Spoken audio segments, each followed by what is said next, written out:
Hola nuevamente, ¿cómo están? Mi nombre, recordar, mi nombre es José Miguel Olave, tutor del curso, y hoy día nos convoca a revisar la unidad 3. Vamos a partir diciendo los principales énfasis que tiene esta unidad y luego vamos a caracterizar estos énfasis con algunos ejemplos. Ujú. Lo primero que usted va a encontrar en esta unidad va a ser una diferenciación de dos tipos de ítems, ¿ya? Porque la prueba SIMSE está compuesta por ítems que son de respuesta múltiple, ¿ya? O la otra característica es que son ítems de respuesta abierta. Ujú. Entonces, lo que vamos a encontrar en esta unidad eh, es un énfasis en enseñar y transmitir a ustedes, los que están participando en este curso, a elaborar este tipo de ítems partiendo por sus componentes, ¿ya? Vamos a definirlo. Un ítem de opción múltiple es aquel que le impone una tarea al estudiante que debe resolver bajo una sola opción, quedando otras opciones descartables. Ujú. Mientras que el ítem de respuesta abierta impone una tarea al estudiante con el objetivo de que el estudiante construya una respuesta. Ujú. Entonces vamos a ahondar en esto. Ujú. La opción, vamos a partir por los ítems de opción múltiple. Primero, los componentes de los ítems de opción múltiple son bien simples y hay que respetarlos. Ujú. Primero, tiene una instrucción, que es un enganche. Lea este texto, analice el gráfico, interprete la imagen. Ujú. Entonces, primero tiene una instrucción. Luego tiene un estímulo, ¿ya? Y luego tiene cuatro opciones. Ya habíamos hablado que las pruebas SIMSE han tomado un camino de dejar cuatro opciones. Cuatro opciones de respuesta ante un enunciado que es la tarea a la cual el estudiante está convocado a resolver. Ujú. Ahora, características de estos componentes en las opciones múltiples. Bien sencillo.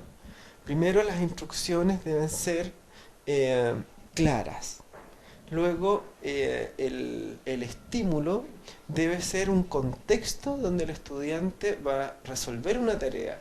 Hay que tener cuidado con que el estímulo no sea la tarea en sí misma, ¿ya? Porque el estímulo, como yo recién les decía, es un contexto donde el estudiante va a poder resolver una tarea, ¿ya? La tarea se deja clara en el enunciado. El enunciado es el desafío que debe resolver el estudiante, ¿ya?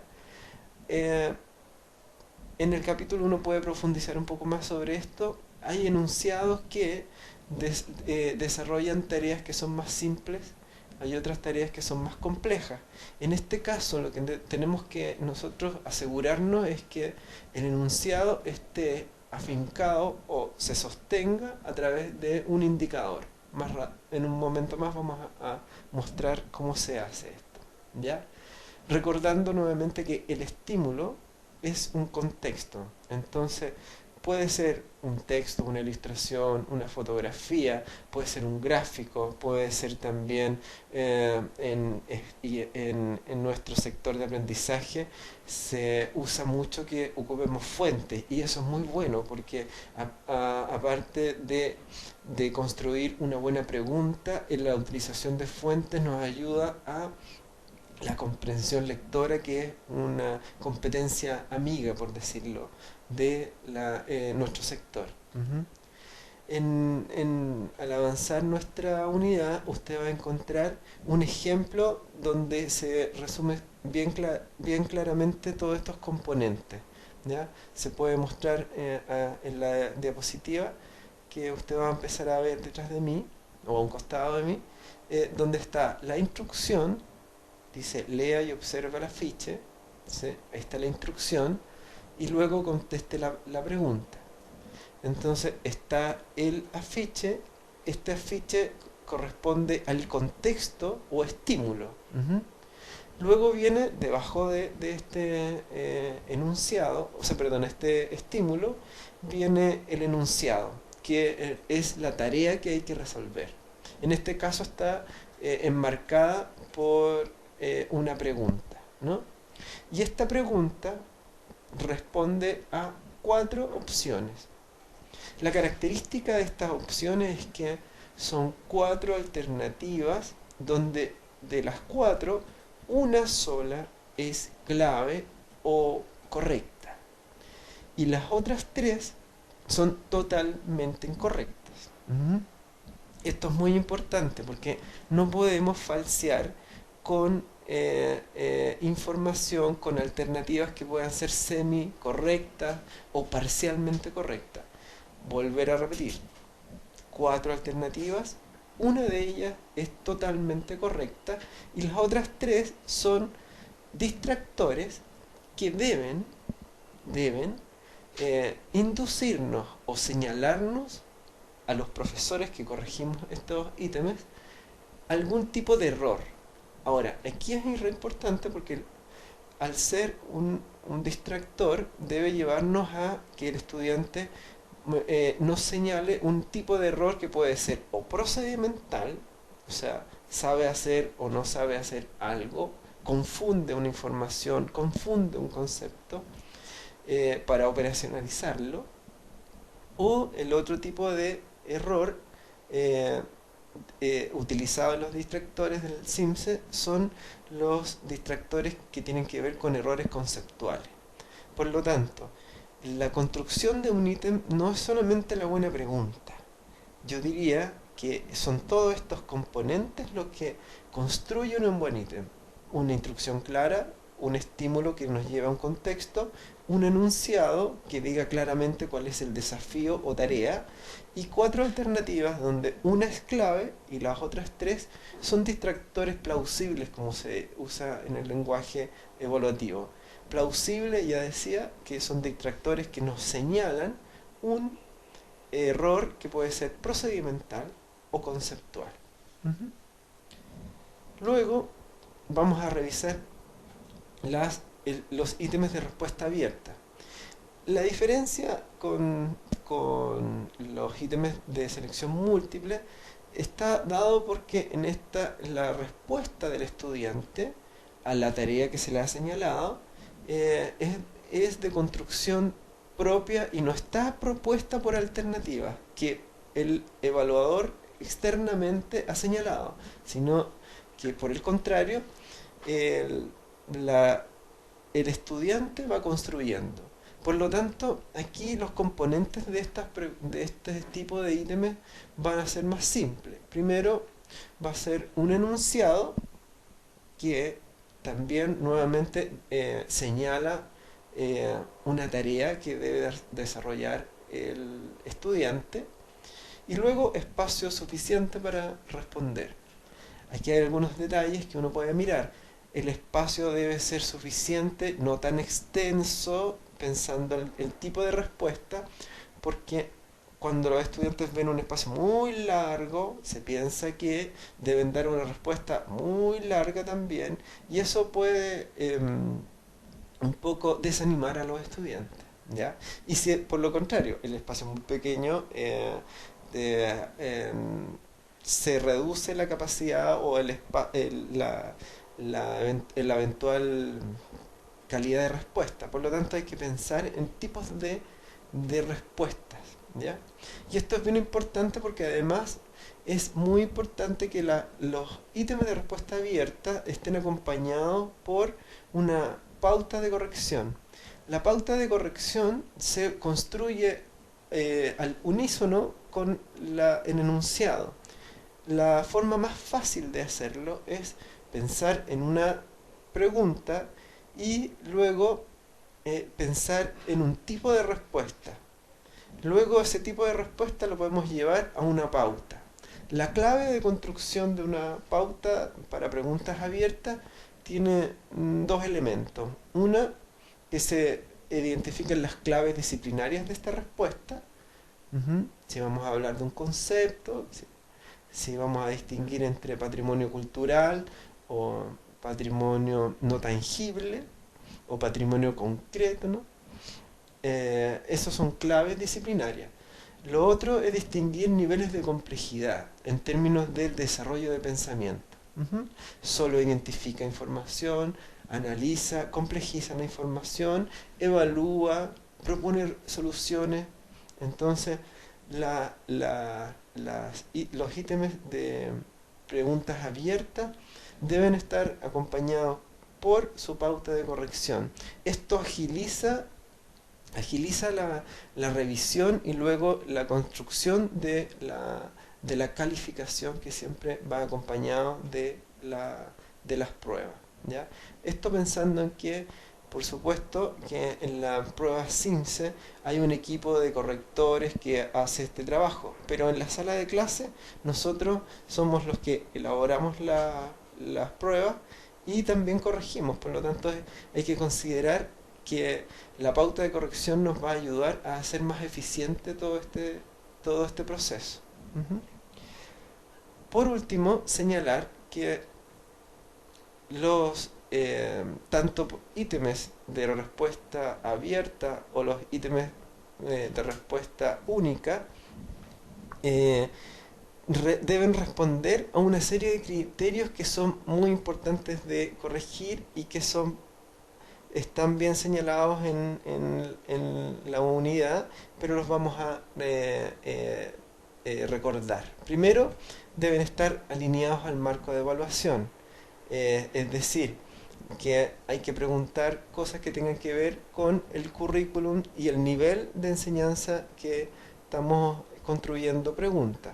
Luego deben tener validez de contenido, en términos de que lo que se está preguntando se afinque en un nivel de contenido del marco curricular y de la disciplina.